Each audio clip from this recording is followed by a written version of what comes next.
Hello,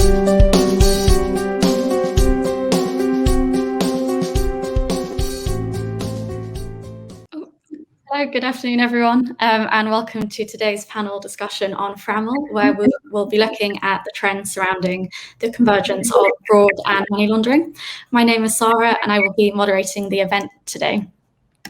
So in terms of this word FRAML then, it really represents this growing trend we're seeing within the financial services, and it brings together the often separate worlds of fraud on the one side and financial crime compliance on the other. However, we are seeing over time that taking this more holistic approach to fighting financial crime has proved challenging in certain situations. Typically, the larger organizations are struggling with systems such as struggling with issues such as legacy systems, multiple systems not speaking to one another. And as a result of this, we're seeing many silos and lack of visibility of financial crime activity within the customer lifecycle. This, in turn, is allowing for fraudsters and criminals to take advantage of this. We can contrast this with what we're seeing in the digital banks and fintech world, which by nature, they're allowing for more flexibility and using technology more efficiently to address some of these pain points.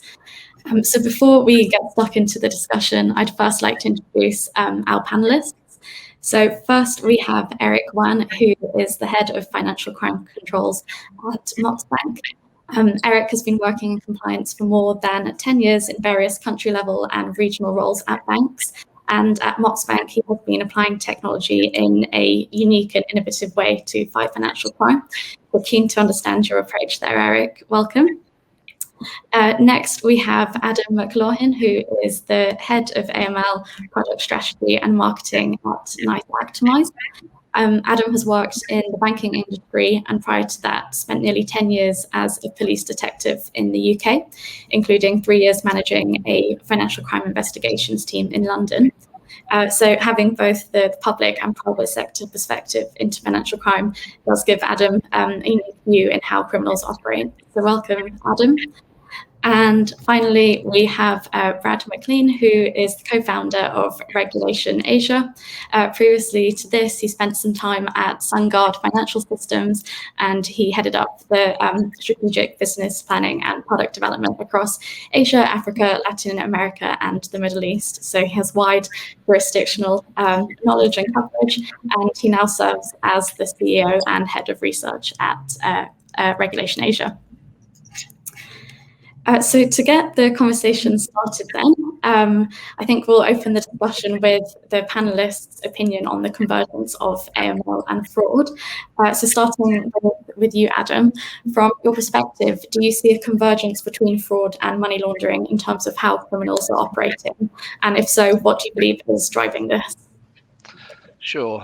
Thank you very much for having me. And I think in answer to your question, yeah, I think there is a link between fraud and AML, and I think my belief is there is an intrinsic link there, because ultimately, if a fraud is successful, it is money laundering, right? If you've moved funds from fraud, you then instantly become money laundering. You're moving those funds because they're illicit funds, and you know, my background, as you mentioned earlier, is law enforcement, and when we had a fraud investigation that came into the department, we always looked at money laundering issues and looked at how we could charge money laundering, even if it was just a holding charge, because ultimately money laundering is a lot easier to prove than the underlying fraud, because the underlying fraud or the underlying crime, you have to prove two elements. You have to prove the actus reus, so the act of actually doing the crime, and then you have to prove the mens rea quite often, which is the thought process and the intention to commit the crime. And the burden of proof is so high that sometimes those things, they're not impossible by any stretch, but they're sometimes difficult to get over the line because criminals, believe it or not, don't actually tell the truth. So you have to get evidence behind that to prove the crime. So like in the UK, for example, Proceeds of Crime Act is the legislation for money laundering, and it comes in 3 stages. It's section 327, which is about the concealment of illicit wealth. So if someone conceals, disguises, converts, transfers, or removes the property, they are potentially liable for that offence. 328, section 328 of that legislation is about arrangement.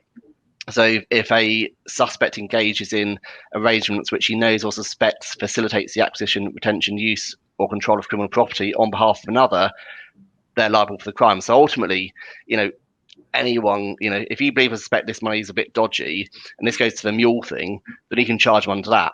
And they've then got to prove that or show that it was innocent money. They came by innocently. So the burden almost goes back onto them.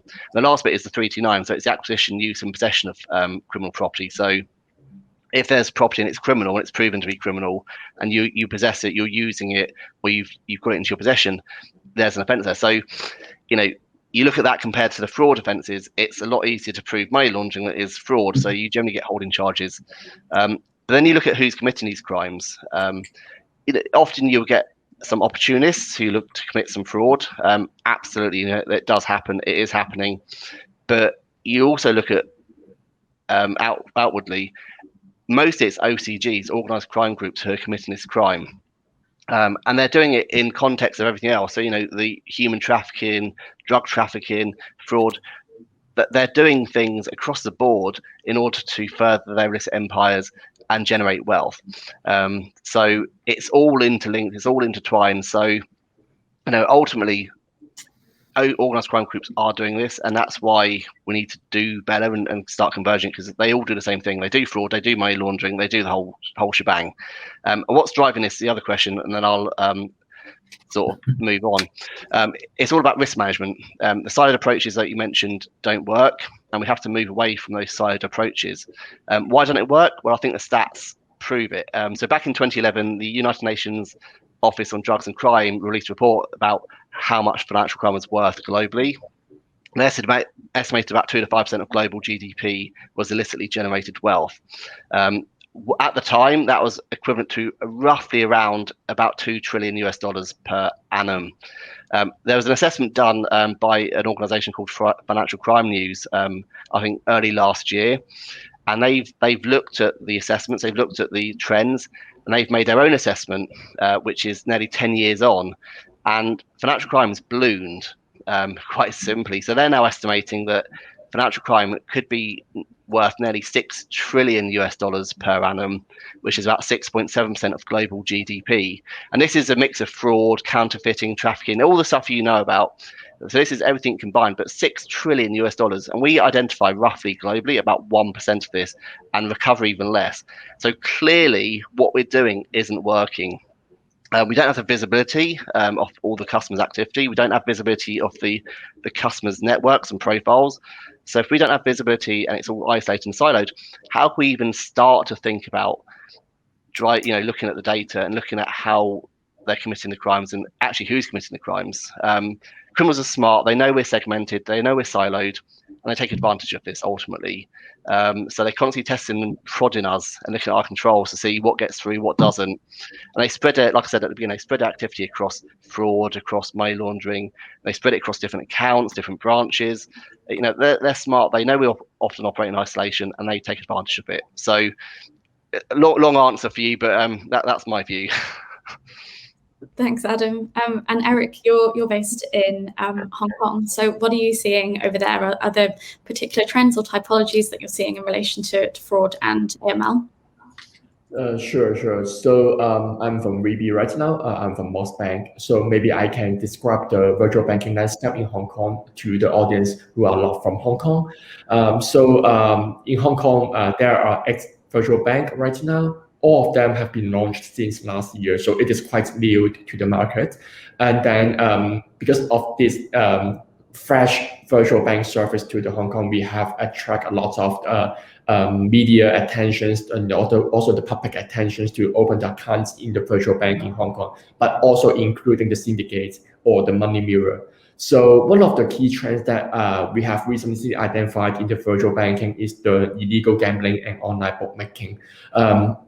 Maybe due to COVID-19, travel is restricted and people cannot go to Macau. For Hong Kong people, it's very close to Macau. For gambling, we cannot go there right now. So we could see that there's an upcoming trend to see that people use his account or her account for illegal gambling and online bookmaking, which is both illegal in Hong Kong. So based on our investigation that we have conducted recently, we found that the syndicate or the key master of the crime would hire a lot of money mirrors to open accounts in various VB in Hong Kong. So because the syndicates or the key master cannot or may not be able to open the accounts in the banking industry in Hong Kong because they may be blacklisted or they may be having the adverse media list in the database of the different vendor for screening. So basically they have to hire the innocent people to open the money mirror accounts for them.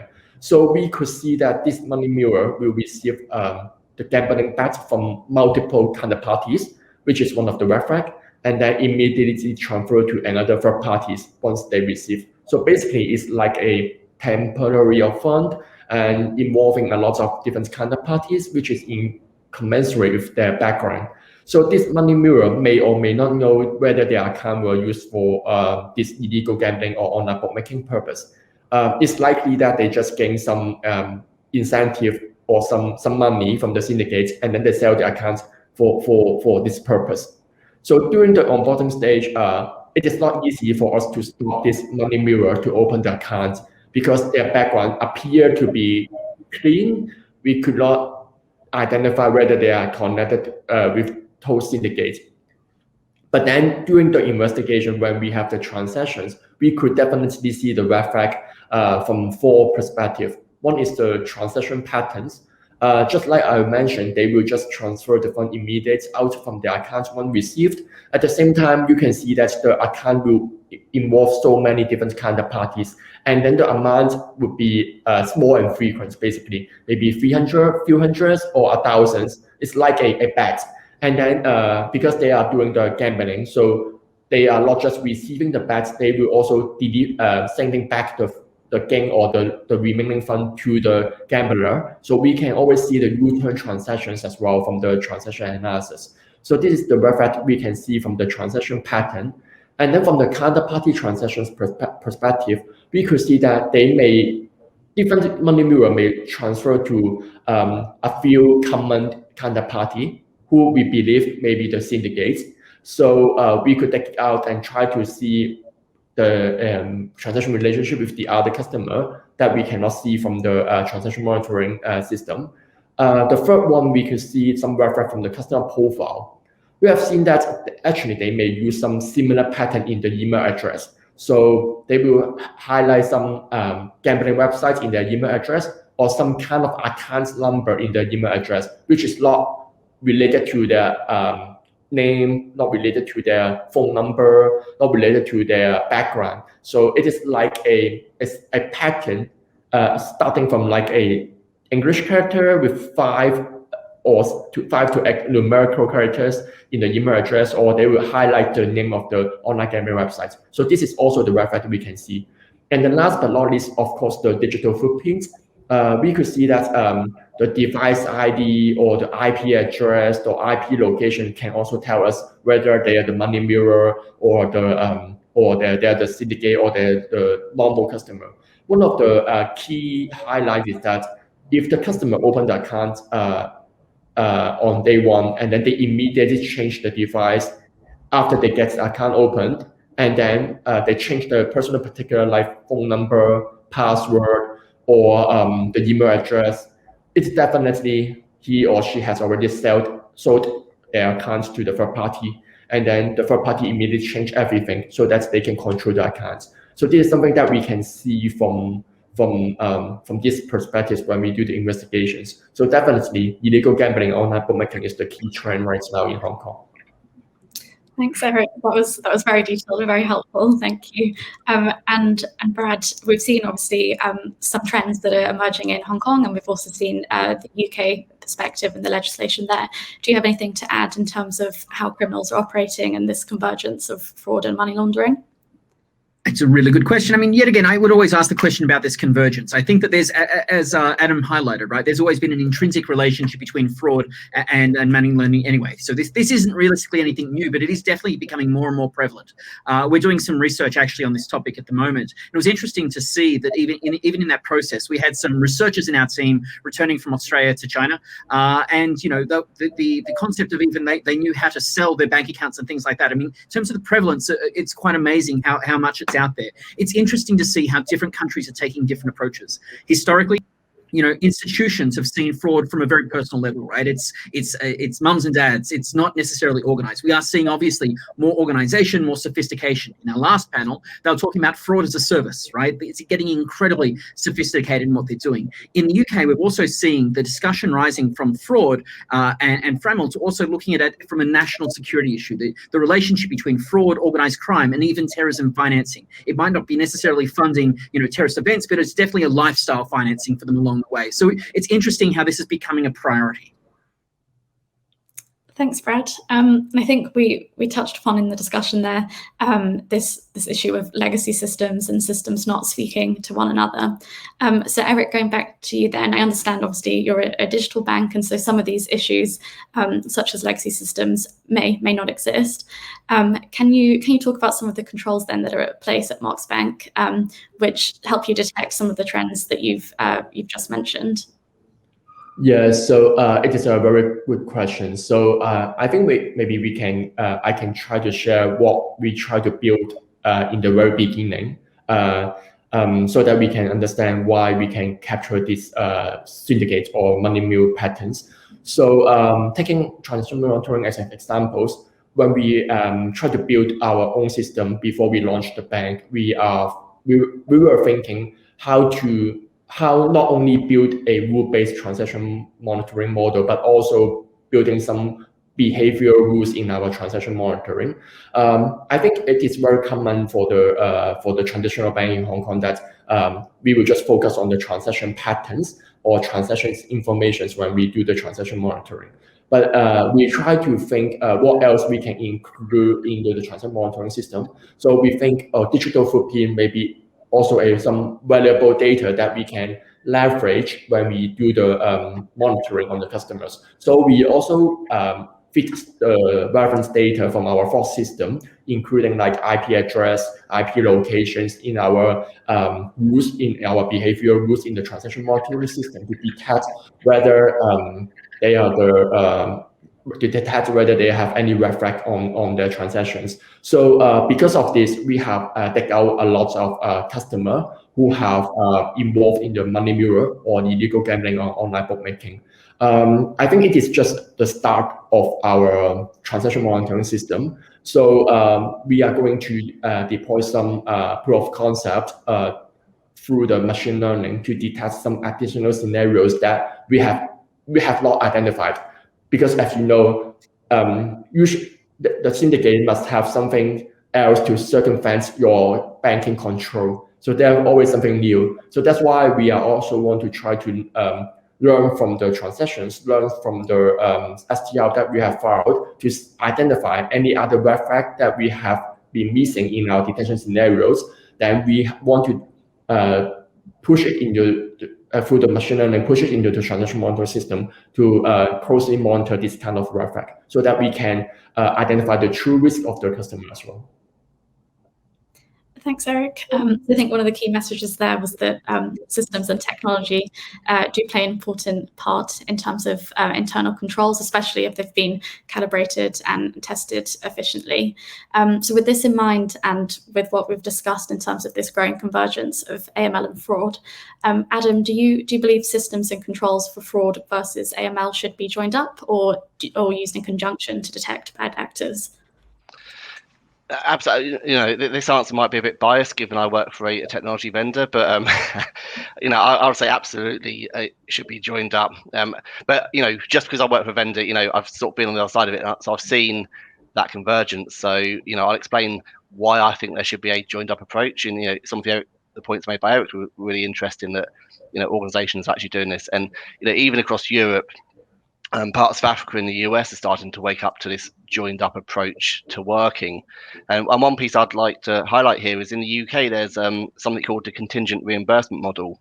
It's a voluntary piece of it's not even legislation, but it's a voluntary agreement between organizations, and a few of them have signed up. It's looking like it might become compulsory, but who knows, right? But ultimately, what this does is it puts a duty on the recipient banks for fraudulent funds to actually monitor for inbound fraudulent payments being received into the organization. So it ultimately stops that onward movement of the fraudulent funds. Then the question comes back to what I said earlier. Well, if you're monitoring inbound payments that are fraud, are you monitoring fraud or are you monitoring money laundering, right? So you then start getting to this real grey area, and again, Eric's point, the whole mule thing. Are they fraudsters or are they money launderers? My view is they're probably money launderers, but there's probably an element of fraudster there. And so for my view is there's two elements to this. The first is a detection integration between fraud and AML systems. And it's all about having a contextual view of the customer and having the right data in place. So, one example of this is you might have a fraud victim, and I use that because there might be a fraud victim who's colluding with a criminal, and then making a claim to the bank saying that I've been a victim of fraud, but actually they could be part of the instigating team. They could have allowed the money to be taken from their account, knowing they're going to get a bit of a kickback from the criminal. Okay. And call the bank and say, I've been a victim of fraud, I've lost my money, but yet, they get refunded by the bank because the bank said, okay, it's confirmed fraud, not knowing that in the background somewhere, this victim, so to speak, and criminal working together. So this is where I think this AML piece comes in, where you start looking at network analytics. So you start looking at networks of people, start taking information from social media, start taking information from third-party systems, and combining that with some analytics and Eric's point, machine learning, to start saying, how is this individual linked to other people, even if they're not inside the bank's walls? And there's one thing we use in the police quite often, actually, which is the ABC. Okay, and every time we approach an investigation, they say do the ABC, and what that is assume nothing, believe nothing, and challenge everything. And it puts you in good stead in the police, because, like I said earlier, believe it or not, no one tells the truth when you go and speak to them and say, did you commit the crime? No one goes, yeah, sorry, yeah, it was me. Some of them do, but very rarely they do. So you have to assume what I said is not the truth. And even a fraud victim, you have to assume until you can prove otherwise that maybe they're not telling the whole truth. So we need to look at this whole network contextual link, look between fraud and AML. The money mule thing is a classic, right? Look at traditional fraud monitoring, but then intertwine that with AML monitoring, things like flow through of funds. A fraud person, might have funds going out of their account, but it might always go to the same person or the same bank account on the outbound. Right?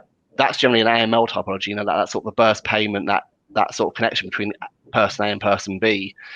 So I think there's definitely that interlink between the detection. I'm not sure there's a complete overlap. There's some things that fraud do and only fraud can do, and there's some things that AML can do and only AML do. But I think there's definitely some typologies and models where if you start looking at the analytics as a collective, you'll definitely get more context to the activity. It's all about putting the customer first. Put the customer at the center, understand the customer better. If you can understand the customer, you can understand their risks. If you understand their risks, you can mitigate those risks, whether that be fraud, AML, or whatever that is. And another saying I've got is, a fraud victim, for example, there might be an alert saying they're a victim of fraud. And again, it's another thing that comes from the police. If it happens once, it's probably likely to be a victim. If it happens twice, you either get a bit more suspicious here, but you're either a victim or you're just unlucky, or you're a suspect. If it happens 3, 4, 5, 6 times, you're either really unlucky, right, or you go, are you actually involved in this now? Are you suspicious? And are you part of some bigger plot? So that's the detection piece. The next piece I come to is the investigation piece.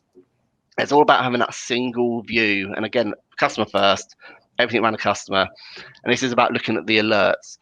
And the example I use, I've spoken to some organizations who say, we've had separate systems, we just don't get the context. And the example here would be, there might be an individual who's had 2 fraud alerts, okay, and the fraud system is sat over here, and the fraud team have looked at it, and they might have filed a SAR on one and maybe shut the other one down. and then the same customer on a completely different system over here somewhere gets an AML alert. Okay, the AML team haven't seen what the fraud team have done. Okay, so individually, this AML alert might be a low value payment, maybe to a high risk country, never happened before. And so the team might go, well, actually, on balance, it probably isn't suspicious. So they close the AML alert down. Had they known that there's 2 or 3 fraud alerts for the same person, they joined it up. Then it goes, well, okay, there's now an AML alert. Over the last 2 months, there's been 3 fraud alerts or 2 fraud alerts. We need to dig into this a bit more. This is a bit more suspicious. So that's one area where I see that collaboration helping investigation teams make better decisions based on the contextual information that's available to them at the time. So you can get better investigations, high quality decisions. Ultimately, law enforcement get what they want, which is intelligence to help stop the criminals. Because what we're doing this for, right? It's not because we love it, but we do, but it's not because we choose to do it. Banks would rather not do compliance because it costs a lot of money, right? But ultimately, the ultimate aim of doing what we're doing is because we all want to stop the criminals. We all want to put criminals behind bars. We want to stop money laundering. We want to stop crime. Okay, and if we can give a bit better information to law enforcement, that's what we're here to do, in my view. And talked earlier about organisations doing this. The Nordics, I'm seeing a lot of banks now saying, we want to merge fraud and AML together. We want to have a single view. We want to do single detection on this. And there's one organisation in particular that about 5 or 6 years ago did converge the 2 systems. They then separated them both. So they did fraud and AML separately. And literally the last 18 months, they said, actually, we've realised it doesn't work. So they've now started bringing it all back together again. They said we just didn't have the context we needed to join up the systems. And then, like I said, UK, Germany, France, Switzerland, the list goes on. But I'm having lots of conversations with lots of organisations about this joined up approach to fighting crime by joining fraud and money laundering. Quick question, Adam. I just wanted to check, are you advocating, quantity over quality? I mean, my concern always with this mix between fraud and AML is that it's going to potentially lead to more defensive reporting, right? If we have a high volume of reports to law enforcement, isn't that going to lead to potentially a dilution kind of investigation? How does that work? So good question. And I hate defensive filings. I saw it in law enforcement. I saw it in the bank, and it's a real bugbear of mine, right? Just filing for the sake of filing. So I think this is where things like AI and machine learning has to come into play. You cannot do this without some sort of analytics, advanced analytics in this. And there's a few elements of it. First is you do the analytics over the networks, you do analytics over the combined data sets, and you look at patterns of behavior. And if you've got the right data sets, you can look at normal versus abnormal for the customer.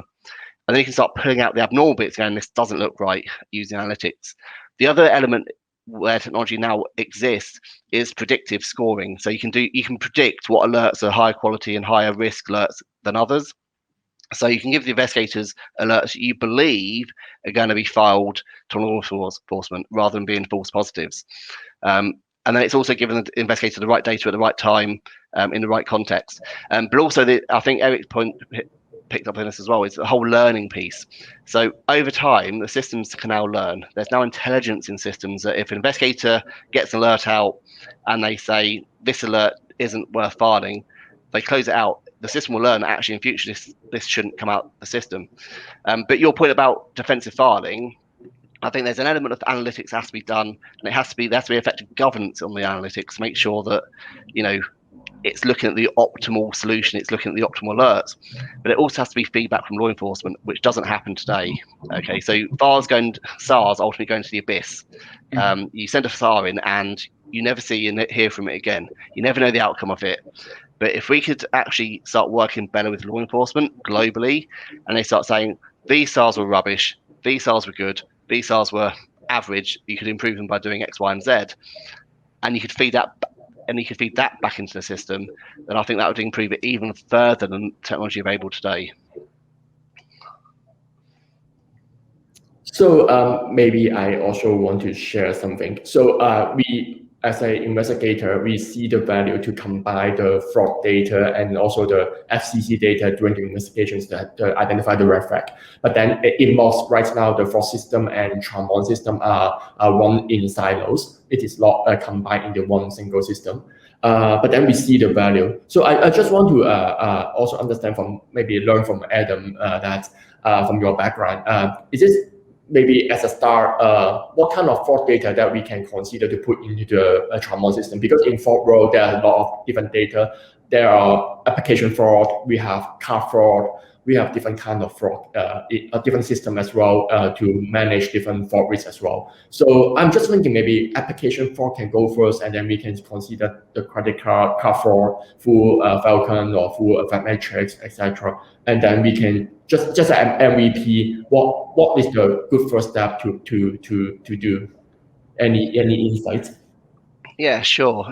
So look, I think, like I said before, I'm not saying that every single bit of data and every single system has to be integrated, but I think there's elements where there could be a little bit of convergence. So, I think the example I used was earlier on about the fraud who's a victim, but they maybe get multiple alerts, for example. So if you bring that data in and you start taking that data that you've got from the fraud system, the fraud alerts that come out of the system, and the fraud insights you have on a particular customer, and you feed that into an AML system, and you start looking at that contextual information to say, actually, this person's now been a fraud victim 4 times, but we're now also seeing sort of flow through of funds happening, or we're seeing burst payments, like I said earlier, between the fraud victim and this person over here in this high-risk country. It's happening quite a lot. That context that you start gathering about the customer, you can say, well, okay, this is now not looking quite right. It's now not looking like they're a fraud victim. It's now looking like they might be a suspect. But I think the biggest convergence, what I'm seeing, is probably on that inbound side, and this comes off that contingent reimbursement model that the UK brought in. Ultimately, a recipient bank, and this comes back to the mule case, right? The recipient bank has to be able to understand, ultimately, whether they got mules within their organisation. Okay, and like I said, there's a bit of an overlap. Is this fraud? Is this AML? And you have to do a little bit of fraud detection on this mule, but you also have to do money laundering detection, which is that flow through the circulation of funds type models. And so this is, I think it's that inbound side that I'm seeing the sort of probably the tie to integration, if you like, to try and identify the mules a lot more accurately than we do today. Because I think most organizations, if not all, will have some element of mules, whether they're voluntary mules, whether they've been coerced into muling, however that works. But yeah, I think it's on that mule side. It's taking that data of what the fraud is, the inbound data that you've got, and converging it with the AML type activity that customer's doing on the outbound side. Eric, I'm actually keen. So in Hong Kong, obviously muling is a massive problem, right? So last year, 10,000 bank accounts was about $1 billion, all muling outside of the country. You're a virtual bank, you could do things from scratch, right? The business has been live a year, but I think you've been there for 3, right? So you've had time to build all of these systems. Are you doing something different when it comes to identifying mules? And you had also mentioned that, fraud and AML are still sitting siloed. I guess 1, why? And 2, how are you bridging that? So from system-wise, we are sitting silos, but from the investigation perspective, we are working closely together. Because just like I earlier mentioned, we need the fraud data to complete our investigations, because we found that the fraud data, like the IP address, IP locations, device ID are very valuable to determine whether they are the money muler. Especially they change the device frequently, they change the device subsequently with the PIN change, password change, telephone change, or maybe the IP location. Sometimes they are in Hong Kong, and then maybe after 10 minutes or 20 minutes, they are in China, or they are in Singapore, in other countries, which doesn't make sense at all right now. So these values, this data are valuable for our investigation. Although our system are running in silo, we are also thinking how to combine this data in the transaction monitoring system so that we can run it together and then generate the alert for us to facilitate our investigations. This is something that we are working. So right now in our Tramon system, we have already leveraged the IP address, including the IP locations and also the IP to see if there's any red flag that we have to do the investigation on the customer. For device ID, we are thinking how to also incorporate such data to fit into our Tramon system. In long run, we are also doing the machine learning. We are also doing some optimizations on transaction monitoring to see how we can focus on the true risk of the customer. As you know, I think another challenge for the bank in the world probably is the noise from the systems. we have so many false positives, we have so many irrelevant risk alerts generated from the system because of the threshold or because of the detection scenario that we set. We spend so much time and human efforts on causing those false positives. That's why we also want to see if the machine learning can help us to bring down the false positive rates, and also we can focus more on the real risk. So I think merging or transferring the fraud data to the TM system will be one of the way out. Thanks, Eric. I think finally, just to end then, I think we've touched upon this this notion of digital banks versus traditional banking and how they respond to AML and fraud threat.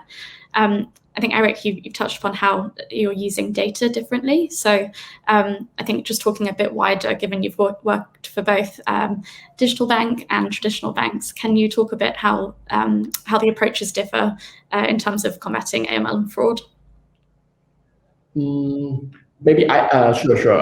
I think I share quite a bit on the transactional monitoring part and investigation part. Maybe in this area, I can focus more on the onboarding control, because as a VB, we don't have any physical branch in Hong Kong, so we cannot see the customer face to face when we open the accounts for the customers. So we have to make sure that they don't use the forgery ID documents. They are the real person, and they are the one who hold the Hong Kong ID. So to fulfill this requirement, or to ensure that we can make sure that they are the real person, at our onboarding process, we have 3 key controls in the back end and also as well as the front end to ensure that the authentications of the identification documents, the liveness check to ensure that the applicant is the real persons, and also the similarity check to ensure that the applicant is the same person on the Hong Kong ID. So we have 3 checking at the onboarding process to ensure that they're the real person, they hold a good Hong Kong ID, and also they are the one who are the same as the photo on the Hong Kong ID as well. But as we know, there's no perfect solutions to stop every false acceptance cases. The criminal always found the exceptional way to circumvent the control. So after this onboarding, we also deploy some quality assurance checking to deploy some human check to ensure that everything is perfect when we onboard this customer. So of course, our vendor has already stopped some FAR case for acceptance cases for us. But at the same time, we can see 1 or 2 cases that the solutions cannot stop, and then it is picked out by our humans during the QA process. Then we will feedback these FAR cases to our vendor so that they can learn again in their system to detect the same thing going forward in the future. Thanks, Eric. And I think just given the time, I'd like to give each of the speakers a chance to share some final messages for the industry. So based on kind of what you've seen work and what you haven't seen work, please can you share some of your quick takeaway messages for the audience? Let's start with you, Adam. Sure.